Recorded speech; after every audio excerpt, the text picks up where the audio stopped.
الله نحمده ونستعينه ونستغفره ونعوذ بالله من شرور أنفسنا ومن سيئات أعمالنا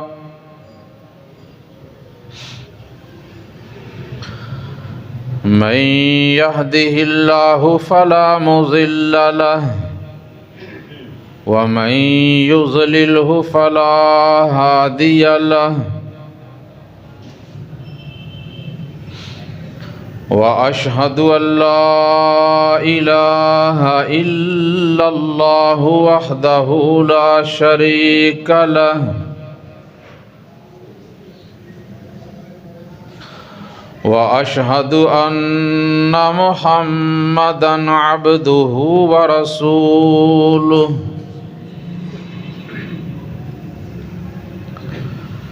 أما بعد فإن خير الحديث كتاب الله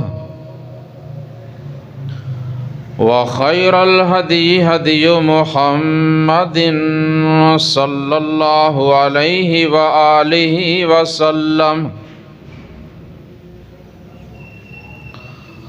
وشر الأمور محدثاتها وكل محدثة بدعة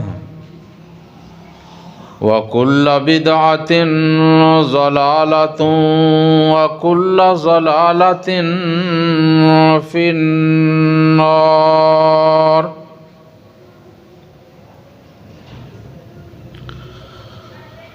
اللهم صل على محمد وعلى آل محمد كما صليت على إبراهيم وعلى آل إبراهيم إنك حميد مجيد. اللهم بارك على محمد وعلى آل محمد كما باركت على إبراهيم وعلى آل إبراهيم إنك حميد مجيد.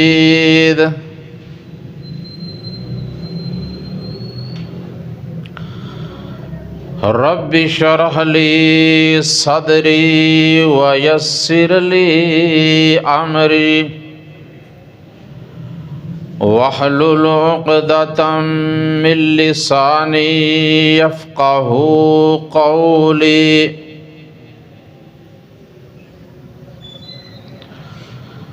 أما بعد فأعوذ بالله من الشيطان الرجيم.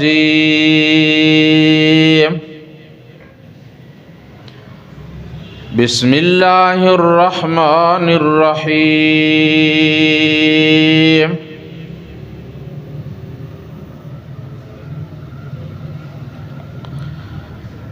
إن الدين عند الله الإسلام.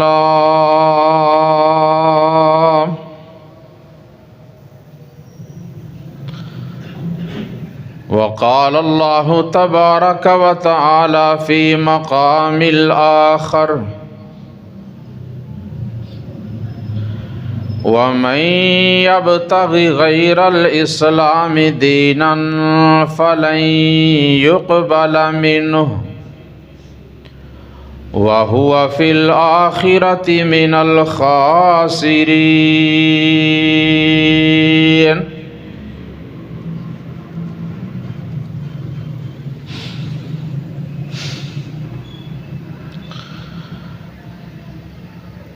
تمام قسم کی تعریفات اللہ مالک الملک ذوالجلال والاکرام کے لیے جو ہم سب کا تمام کائنات کا، تمام مخلوقات کا اکیلا ہی خالق، مالک، رازق، کارساز، مددگار، حاجت روا، مشکل کشا، داتا، دستگیر، گنج بخش اور غوث اعظم ہے، جس کے قبضہ قدرت میں ہر چیز کا نظام ہے، جو ہر چیز پہ پوری طرح قادر اور ہر چیز کو اچھی طرح جاننے والا ہے، جس نے کن کہہ کر یہ زمین و آسمان اور جو کچھ ان کے درمیان میں ہے یہ تمام تر نظام بنایا، اور یہ تمام نظام اپنے دست قدرت میں سنبھالا۔ وہ اکیلا وحدہ لا شریک ہے، اس کی مخلوق میں سے کوئی ایک بھی اس کا شریک نہیں ہے۔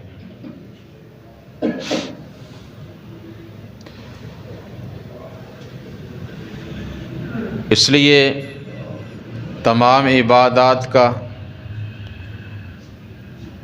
وہی مستحق معبود برحق ہے۔ اللہ تعالیٰ کی حمد و ثنا کے بعد بے شمار لاتعداد انگنت درود و سلام درختوں کے پتوں سے، مٹی اور ریت کے ذرات سے، پانی کے قطرات سے، آسمان کے ستاروں سے زیادہ، اور دنیا کے ان دنوں اور لمحات جو گزر رہے ہیں ان سے بھی بڑھ کر درود و سلام اس ہستی اقدس و مقدس پہ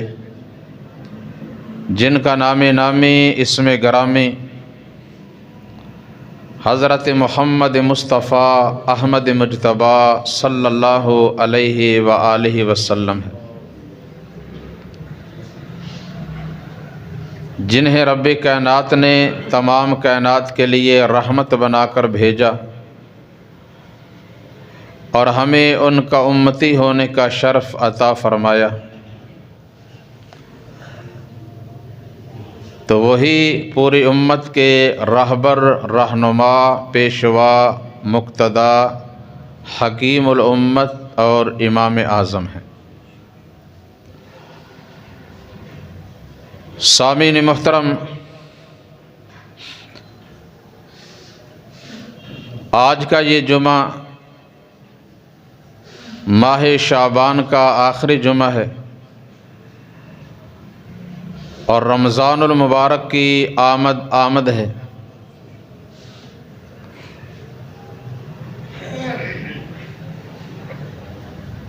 اس لیے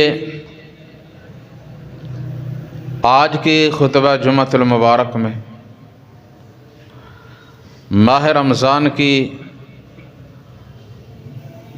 اور اس کے روزوں کی کچھ اہمیت بیان کرنے کا ارادہ ہے۔ اللہ تعالیٰ مجھے صحیح حق بات بیان کرنے کی اور ہم سب کو اس پہ پوری طرح عمل کرنے کی توفیق عطا فرمائے۔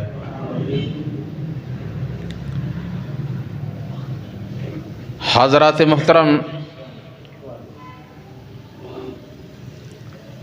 ماہ رمضان کے روزے اس قدر اہم ہیں کہ اللہ سبحانہ و تعالی نے ان روزوں کو اسی طرح اس امت پہ فرض کیا ہے جس طرح نماز کو اور ادائیگی زکوٰۃ کو فرض کیا۔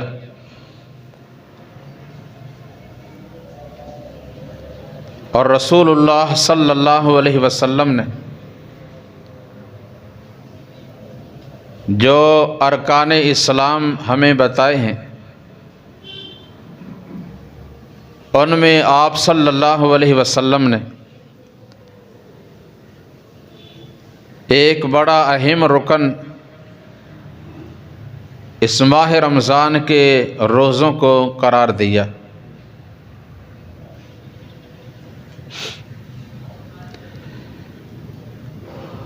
تو ہر مسلمان کو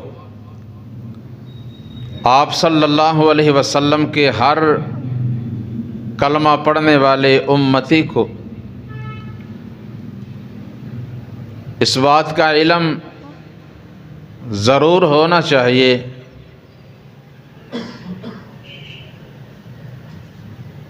کہ جو دین اسلام ہم نے اختیار کیا ہے اس کے ارکان کتنے ہیں، کون کون سے ہیں، اور پھر آگے ان کی بھی وضاحت، ان کے بھی الگ الگ کئی احکامات ہیں۔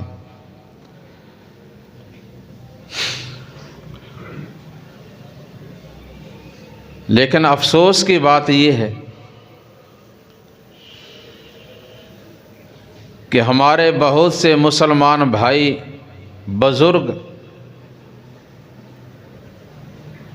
جن کی عمر بچپن گزر گئی، جوانی گزر گئی، بڑھاپا بھی گزر رہا ہے، اور اس دنیا فانی سے رخصت ہونے والے ہیں، لیکن تعلیمات اسلام کو نہ تو حاصل کیا اور نہ ہی اس پہ اس طرح عمل کیا جس طرح ہونا چاہیے۔ اللہ ہمیں اپنے اصلاح کرنے کی توفیق عطا فرمائے۔ میں نے ابتدا میں قرآن کریم کی سورہ آل عمران کے 2 جملے آپ کے سامنے تلاوت کیے ہیں۔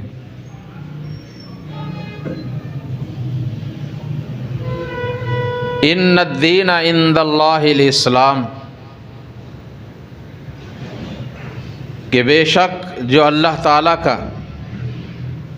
پسندیدہ دین ہے، جو اس نے اپنے بندوں کے لیے پسند کیا ہے، وہ دین اسلام ہی ہے۔ اور اسی صورت میں تھوڑا سا اور آگے جا کر فرمایا کہ وَمَن يَبْتَغِي غَيْرَ الْإِسْلَامِ دِينًا فَلَن يُقْبَلَ مِنْهُ وَهُوَ فِي الْآخِرَةِ مِنَ الْخَاسِرِينَ۔ جو دین اسلام کے علاوہ کوئی اور دین اختیار کرے گا اور اس پہ رہ کر وہ جو بھی عمل کرے گا، اس کے تمام اعمال ضائع جائیں گے، قبول نہیں ہوں گے، اور سب کچھ کرنے کے باوجود آخرت میں وہ نقصان اٹھانے والے لوگوں میں ہی شامل ہوگا۔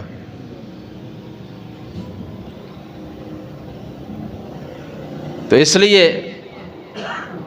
عمل سے پہلے لازم ہے کہ انسان دائرہ اسلام میں داخل ہو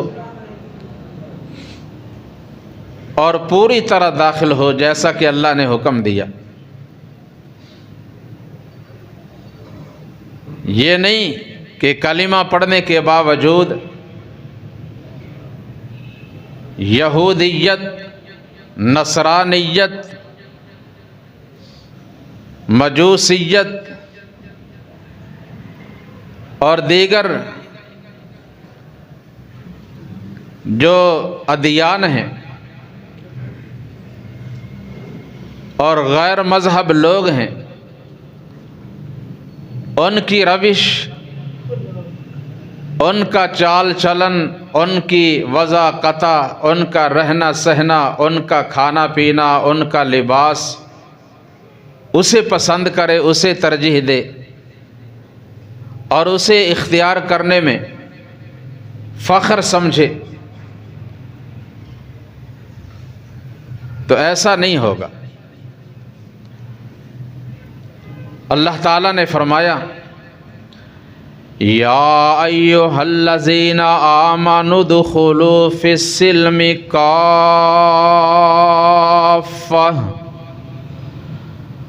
ولا تتبعوا خطوات الشیطان انہ لکم عدو مبین۔ اے ایمان والو، مسلمانوں، دین اسلام کے اندر پورے کے پورے داخل ہو جاؤ، آدھے نہیں، آدھے سے کم نہیں، پورے کے پورے دین میں داخل ہو جاؤ۔ گھر میں ہو تب بھی تمہیں مسلمان ہونا چاہیے، اللہ کے گھر مسجد میں ہو تب بھی مسلمان ہونا چاہیے، بازار میں ہو، دکان پہ بیٹھے ہو تب بھی تمہیں سچا مسلمان ہونا چاہیے۔ تم تاجر ہو یا تم مزدور ہو، تم کاروبار کر رہے ہو، تم امام ہو، خطیب ہو، حاکم ہو، قاضی ہو، جج ہو، سیاست دان ہو، چونکہ دین اسلام نے ہر معاملہ میں پوری طرح رہنمائی کی ہے، اس لیے تمہیں پوری طرح مسلمان بن کر رہنا چاہیے۔ یہ نہیں کہ مسجد میں آئے، نماز پڑھی، وضو کیا، رکوع سجدہ کیا، قیام کیا اور سمجھ لیا کہ میں نے مسلمان ہونے کا حق ادا کر لیا، اب بازار میں دکان پہ بیٹھ کر جو مرضی کروں، یہ نہیں کام چلے گا۔ فرمایا جہاں بھی ہو، جو بھی معاملہ ہو، ہر وقت ہمیشہ تمہیں مسلمان ہونا چاہیے۔ یہ نہیں کہ اللہ تعالیٰ کوئی خوشی کا موقع عطا فرما دے تو بندہ اسلام کی دھجیاں اڑانے لگ جائے۔ اور جو ہندوؤں کی، سکھوں کی، یہودیوں، عیسائیوں کی رسومات ہیں ان کو پسند کرے، ان کو ترجیح دے، یہ نہیں۔ ادخلوا فی السلم کافۃ، پوری طرح دین اسلام میں داخل ہونا ہے۔ اگلا جملہ وَلَا تَتَّبِعُوا خُطُوَاتِ الشَّيْطَانِ، اور جب تم نے اسلام قبول کر لیا، ایمان قبول کر لیا، مسلمان بن گئے، تو اس کے بعد تم نے شیطان کی پیروی نہیں کرنی، شیطان کے نقش قدم پہ نہیں چلنا، کیونکہ اِنَّهُ لَكُمْ عَدُوٌّ مُّبِينٌ۔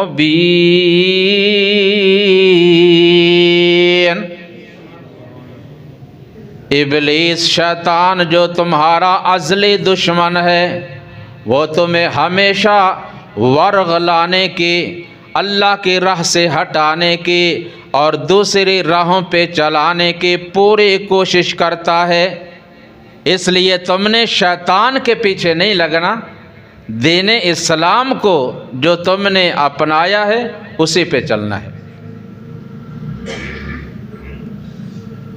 اور تم جوانی میں ہو یا بڑھاپے میں ہو، عمر جو بھی ہو، مسلمان بن کر رہنا ہے۔ جیسا کہ فرمایا یا ایھا الذین آمنوا اتقوا اللہ حق تقاتہ ولا تموتن الا وانتم مسلمون۔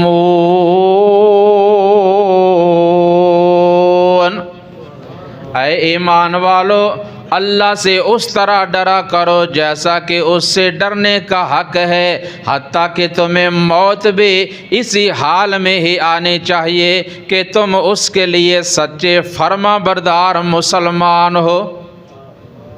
حالت اسلام میں ہی موت آنی چاہیے، اور اس کے لیے نبی اکرم صلی اللہ علیہ وسلم ایک دعا فرمایا کرتے تھے۔ آپ ذرا الگ الگ بیٹھ جائیں، ادھر آ جائیں، دور دور ہو جائیں، نیچے بیٹھ۔ آپ صلی اللہ علیہ وسلم کی دعا، اللہم من احییتہ منا فاحیہ علی الاسلام ومن توفیتہ منا فتوفہ علی الایمان۔ اے اللہ، ہم میں سے جسے تو زندہ رکھے، جب تک زندہ رکھے تو اسلام کی حالت میں ہمیں زندہ رکھنا کہ ہم تیرے دین پر، تیری راہ پہ چلتے رہیں، اسی پہ چلتے ہوئے اپنی زندگی بسر کریں۔ وَمَن تَوَفَّيْتَهُ مِنَّا فَتَوَفَّهُ عَلَى الْإِيمَانِ، اور ہم میں سے جسے بھی تو موت دے تو اسی حالت میں موت دینا کہ ہم تیرے دین میں داخل ہوں، ہمارا خاتمہ ہو تو ایمان پر ہو۔ فَتَوَفَّهُ عَلَى الْإِيمَانِ۔ تو اس طرح کی قرآن کریم کے اندر بہت زیادہ آیات ہیں جن میں اللہ تعالیٰ نے بار بار تاکید فرمائی کہ سچے اور پکے ایماندار فرما بردار مسلمان بنو، صرف نام کے نہیں، نام کے بھی مسلمان بنو اور کام کے بھی۔ ہم صرف نام کے مسلمان، اللہ کرے کام کے بھی مسلمان بن جائیں۔ تو یہ دین، اسلام، ایمان، یہ اتنا اہم ہے کہ اللہ احکم الحاکمین نے یہ سمجھانے کے لیے، سکھانے کے لیے بار بار آسمان عالیہ کی بلندیوں سے اپنے انبیاء علیہم السلام پر فرشتوں کے سردار روح الامین جبرائیل علیہ السلام کو نازل کیا۔ ان میں سے ایک روایت صحیح مسلم کی جو میں آپ کے سامنے بیان کرتا ہوں، جس کے راوی ہیں سیدنا عمر ابن خطاب، سب کا رضی اللہ تعالی عنہ۔ وہ بیان کرتے ہیں، بینما نحن عند رسول اللہ صلی اللہ علیہ وسلم، ایک دفعہ ہم مسلمان صحابہ کرام اللہ کے رسول صلی اللہ علیہ وسلم کے پاس بیٹھے ہوئے ہیں، اچانک ایک طرف سے ایک آدمی آیا جسے ہم میں سے کوئی بھی جانتا نہیں تھا، جس کا لباس بڑا صاف ستھرا سفید اور ایسے لگ رہا تھا جیسے ابھی ابھی یہ غسل کر کے نہا کر آ رہا ہے، جس پہ سفر پہ بھی کوئی آثار نہیں۔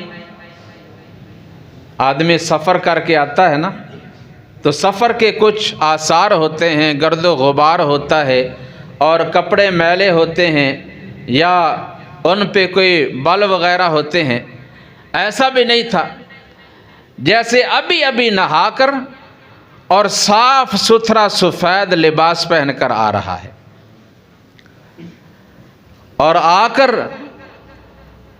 رسول اکرم صلی اللہ علیہ وسلم کے بالکل سامنے اور بہت قریب ہو کر دو زانو ہو کر بیٹھ گیا۔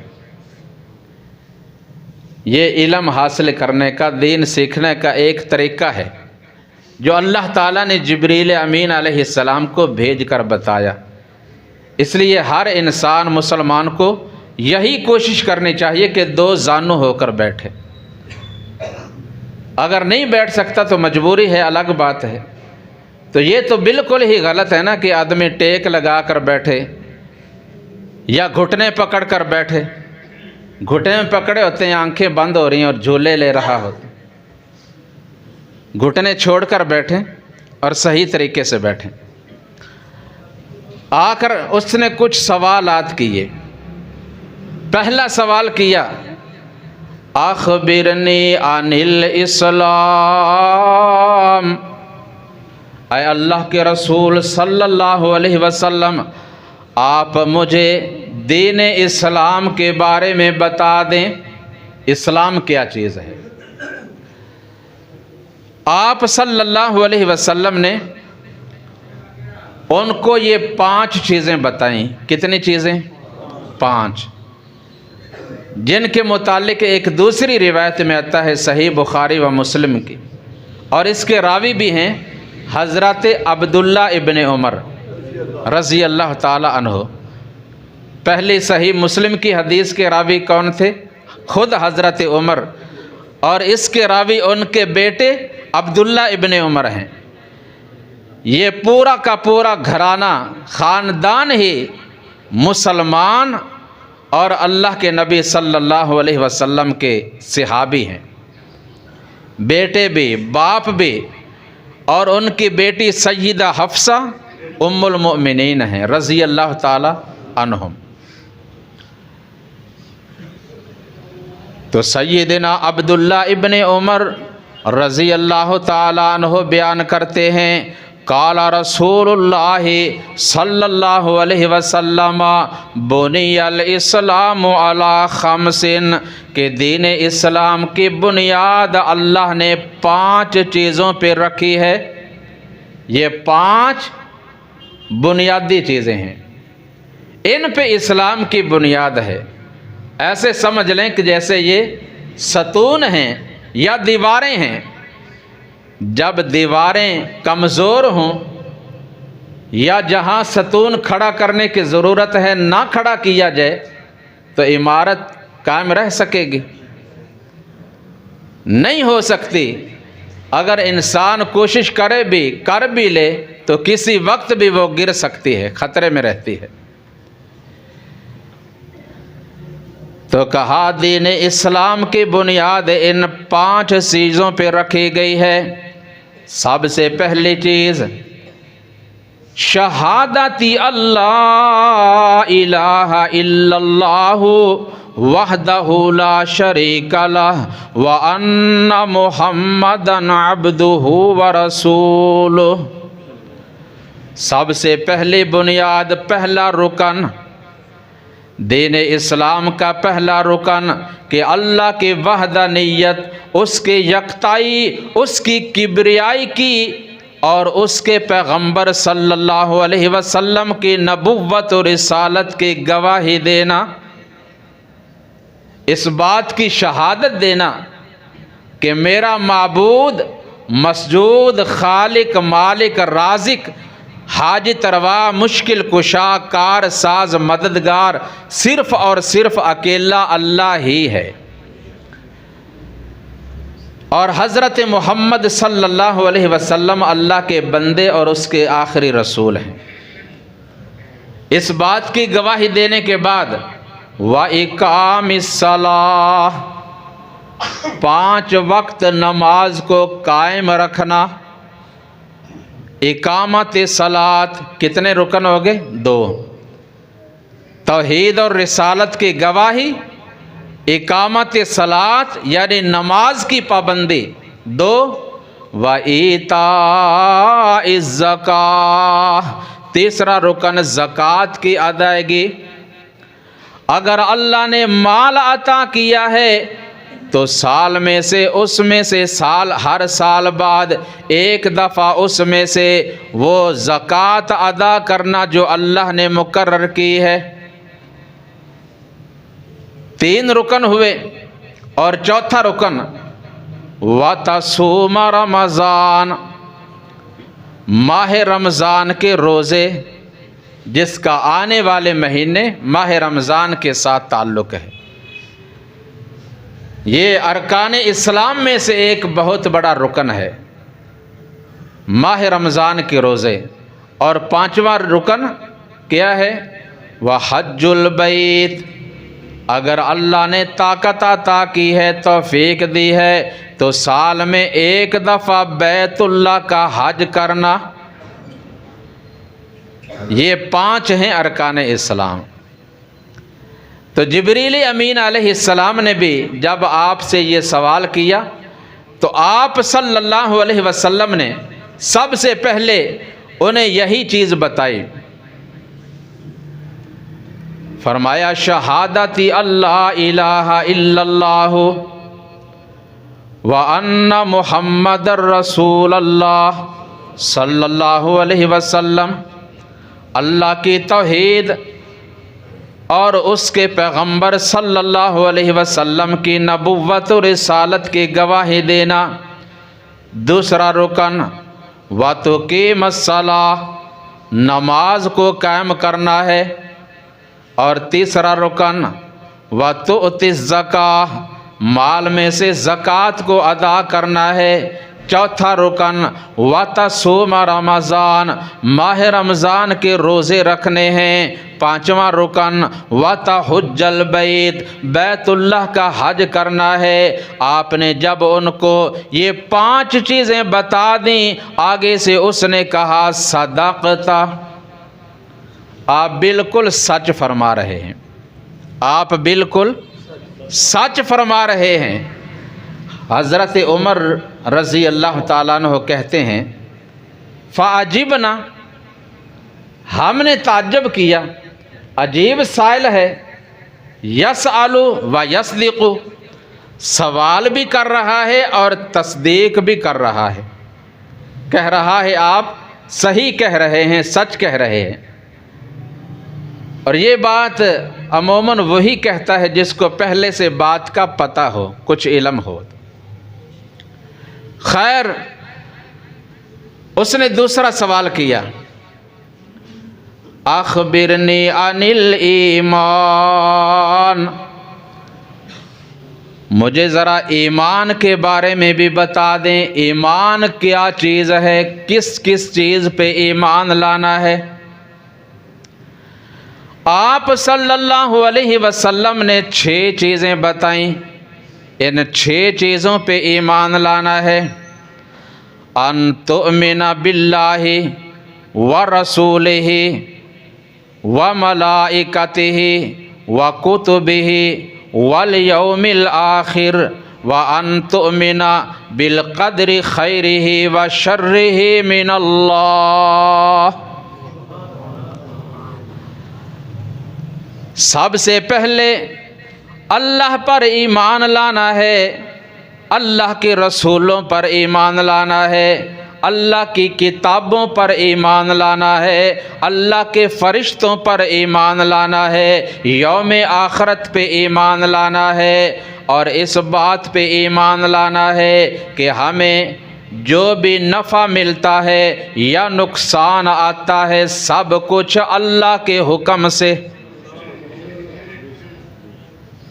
ساری چیزیں کس کے قبضہ قدرت میں ہیں؟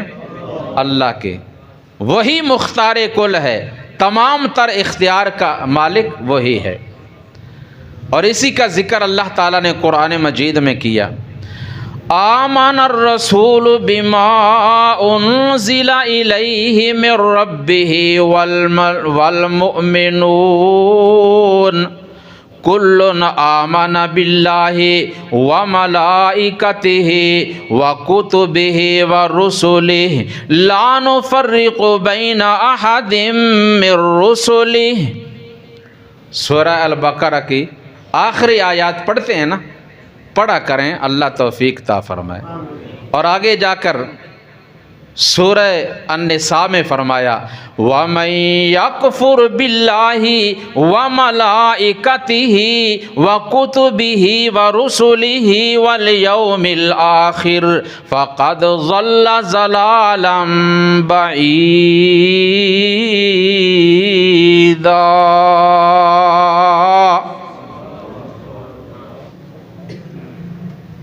جو اللہ پر، اس کے رسولوں پر، اس کے فرشتوں پر، اس کے کتابوں پر، آخرت کے دن پر ایمان نہیں لائے گا وہ گمراہی میں چلا گیا اور بڑی گمراہی میں، دور دراز کی گمراہی میں بھٹک گیا، اس نے بہت بڑا نقصان اٹھایا۔